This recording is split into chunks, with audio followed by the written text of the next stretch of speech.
I'm Jasmine Anderson. We're learning more about a mass shooting in Midtown that left 4 people dead, including an off-duty NYPD officer. Here's what we know. The gunman was trying to target the headquarters of the NFL, but took the wrong elevator, according to Mayor Adams. Police say Shane Tamura of Nevada had a history of mental illness. A note found on his body suggested he had a grievance against the league over an unsubstantiated claim he suffered from CTE. Investigators say Tamura opened fire yesterday on Park Avenue. Police say off-duty officer Didarul Islam was working security to bring in extra money for his family when he was shot. He's a true blue New Yorker, not only in the uniform he wore, but in his spirit and energy of loving this city. Several hours later, nearly 100 members of the NYPD and FDNY saluted Islam's body. Police say Tamura drove from Las Vegas to the city. Surveillance video shows him carrying a rifle as he walked across the plaza and into the building. Police say before he took his own life, he also shot and killed 2 men and a woman. She's been identified as Blackstone executive Wesley LePatner. A 5th person is in critical condition. Stay with Newsday for updates. Click Get More below the Newsday TV video box.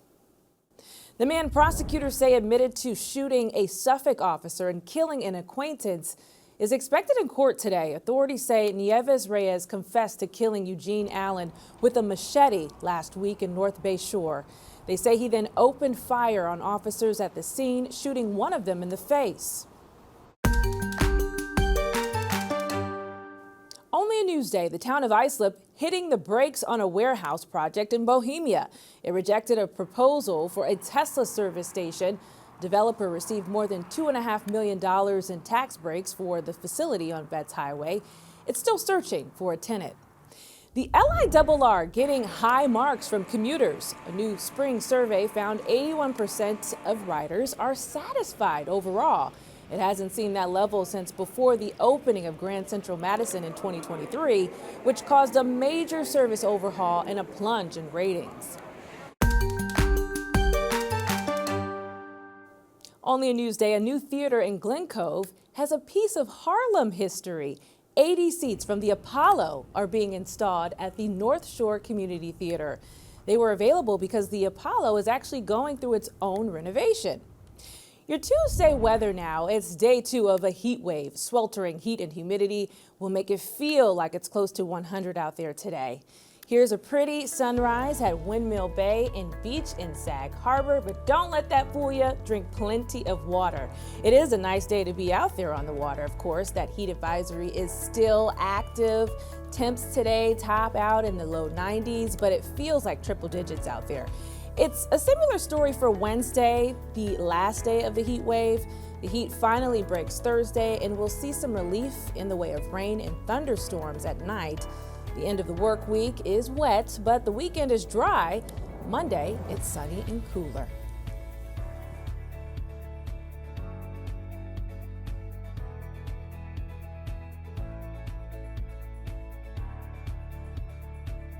Long Island weather is brought to you by Sun Nation Energy, helping Long Island homes and businesses save with solar for over 20 years.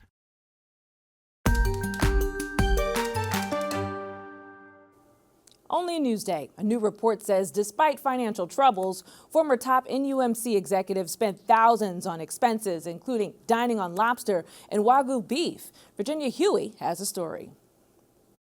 It's taxpayers' money, all money going to that and being wasteful. Long Island taxpayers didn't mince words when they learned a group of top executives from NUMC racked up a $1,400 dinner bill at a swanky New York City restaurant at the cash-strapped public hospital's expense. That's why it's in financial straits, because mismanagement. The receipt obtained by Newsday was generated May 29th at the Lobster Club on the east side of Manhattan.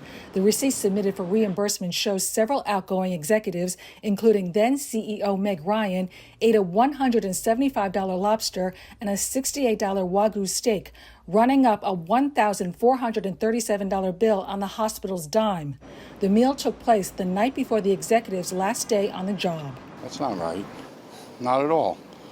You know, I mean, A normal dinner maybe, but not $1,400. Hospital policy on travel expenditures allow for $100 a day. Newsday reporter Candice Ferretti obtained the receipt and other reimbursement request forms filed by former hospital leaders through the state's Freedom of Information Law, also known as FOIL. Newsday made identical FOIL requests to NUMC and the Nassau Interim Finance Authority, the state-appointed panel overseeing the county and the hospital's spending. Ferretti says a review of 2 stacks of documents revealed more than one pricey dinner bill. We found $7,800 charged for plane tickets on United Airlines to Chicago. We have no idea whether or not that's first class or a coach ticket, but $7,800 for 3 tickets is quite a bit for a 2.5-hour flight to go to a hospital conference for 3 executives. We also found $940 per night hotel expenses for an advocacy trip in Washington, D.C. that the former CEO charged and had asked for reimbursement for. Ryan's spokesman, Tom Basile, issued a statement to Newsday saying, in part, unlike previous CEOs, during her short tenure, Ms. Ryan personally fronted thousands of dollars in expenses for initiatives that were not reimbursed, including food for employees, transportation, and supplies for community events. Basile did not provide any proof of unreimbursed expenses. Experts say the expenses may be the tip of the iceberg.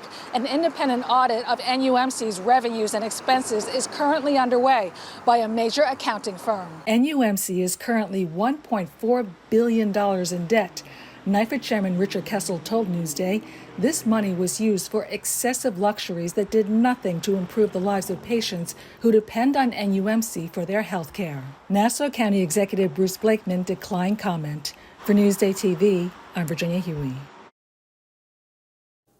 Virginia, thank you. Read more about this story on Newsday.com. Click Get More below the Newsday TV video box.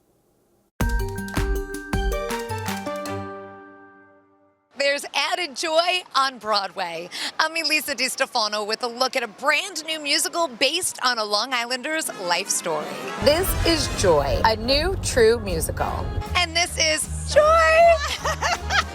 I'm so excited. The musical is based on Joy Mangano's life as a single mom on Long Island and her journey to becoming the inventor of the Miracle Mop and a super successful entrepreneur. It's an original music score.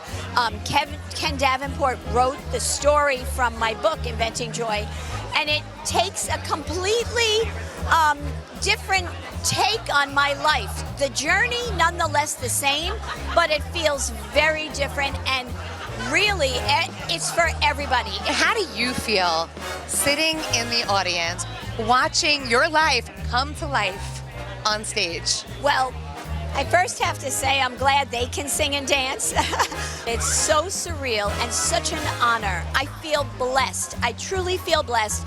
And if I can tell anybody that you don't need a musical, you don't need a movie, you yourself need to feel your accomplishments within.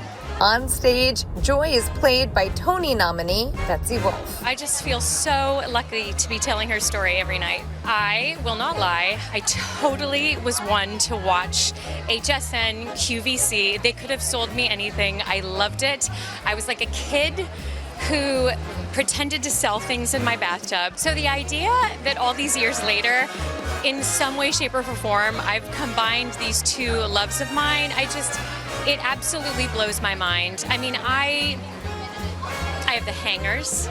I've had the steamer for 10 years. Playing Joy it's a dream come true. Joy, a new true musical, has been years in the making and has an off-Broadway run through August 17th. I often say, just keep working. Hard work pays off. And this is a true testament of that. I'm so proud when I hear everybody says they leave this show and feel inspired, and that's a good thing. What a nice twist to a kitchen staple. See more exclusive content like this on Newsday.com. Click Get More below the Newsday TV video box.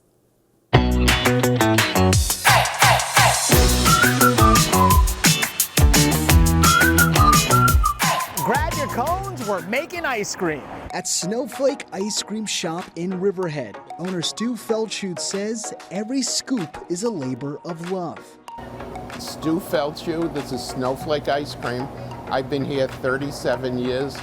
I make ice cream. I love it because who wouldn't love ice cream? And he better love it because he says his little shop produces roughly 160 gallons of hard ice cream a week. And if you want to be an ice cream maker, you better be prepared for the not-so-chill hours of labor. When people think, oh, an ice cream maker, they get to sit around and eat ice cream all day, what's it really like? Oh, no, it's insane. Our first year here, when we took over, and we still had Herb and Joan helping us, the two of us worked 90 hours a week. It was totally crazy. And if the hours don't get you, the pursuit of perfection will. Because every time Stu has a sample, here's what he's looking for. So first thing you want to do is see the texture. This should be very creamy. I like to make my ice cream so if I close my eyes, I have no doubt what the flavor is. Let your molars go down. If you hear and feel a crunch, that ice cream has already been grainy, has melted and frozen again. Taste tests aside, Stu says a good ice cream maker needs to be creative, always experimenting, and enjoying the process. There's something new every day, and we're constantly being creative. We're always coming up with new flavors of the week. People are suggesting things, we're experimenting.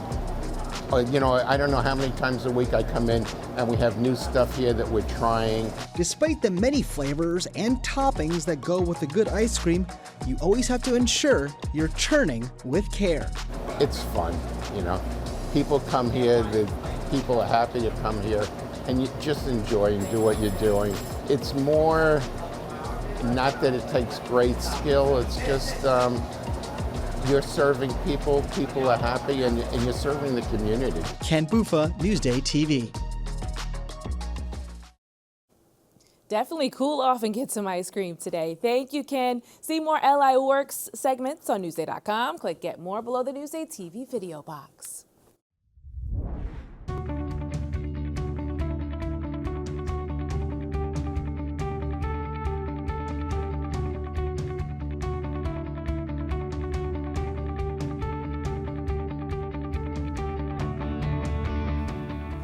You can see more on these stories on Newsday.com and watch us streaming anytime on Local Now, YouTube, and the other services you see right here. I'm Jasmine Anderson. Stay cool, LI. Thank you so much for watching. We'll see you tomorrow.